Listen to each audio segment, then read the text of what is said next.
I'm gonna pose a tough question for you guys. So you guys probably heard that Bitcoin jumped about 16%, and that was on some basically stories that Russian businessmen and individuals were gobbling up Bitcoin as a safety so that not all of their assets were wrongfully, in many cases, frozen. As we've seen these sanctions crack down, we've seen many Russian citizens come out and completely say they completely disagree with Putin, and they actually have close family members in Ukraine, and they're simply trying to actually operate their businesses. And Bitcoin was created after the fact that we saw the 2008 crash here in the United States, which completely crippled so many Americans, and it really brought about the fact of, should any government have the ability to make decisions that would impose severe financial harm, and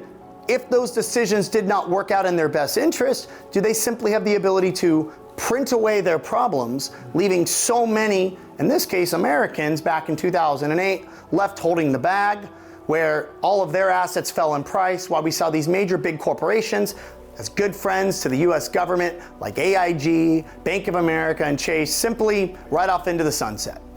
And that is what brought Bitcoin about. Bitcoin is controlled by nobody. There will only ever be 21 million Bitcoin ever put into the existence. It's programmable money, and it is what is called fairly distributed, meaning miners solve mathematical equations, and then approximately every 10 minutes, we are given or issued, they mine a certain amount of Bitcoin, and that mathematically, the amount they're given gets smaller and smaller and smaller until about 100 years from now, the last Bitcoin is mined. And it is actually the most secure network in the world. And that is why so many individuals have really been at the forefront of Bitcoin. I have a question for you.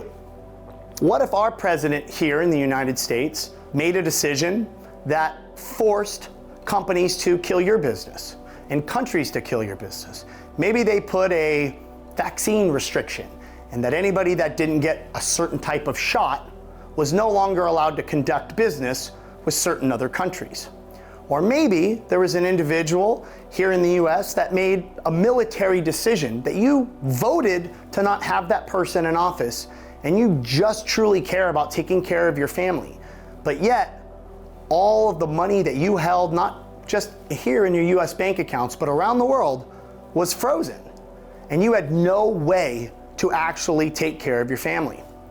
But then you learned about Bitcoin, something that you can purchase and keep into a cold storage wallet that nobody on the planet could ever seize. It's not in a centralized exchange, and it can be used as a currency around the world. So I ask you to get an open mind when you're hearing about some of the news that crypto is being used to fund the world of drug lords and to fund the world of getting around these sanctions, and understand that that is not what Bitcoin is created for. That is not the use case. And just like today, when you have many individuals out there who use physical cash to buy drugs through the cartel and launder money, that was not what paper money was created for. And that human beings are evil in nature many times, and they will always find a misguided use. But that does not refute the true purpose of Bitcoin and cryptocurrency, which is to give you the power to control the wealth that no government or no entity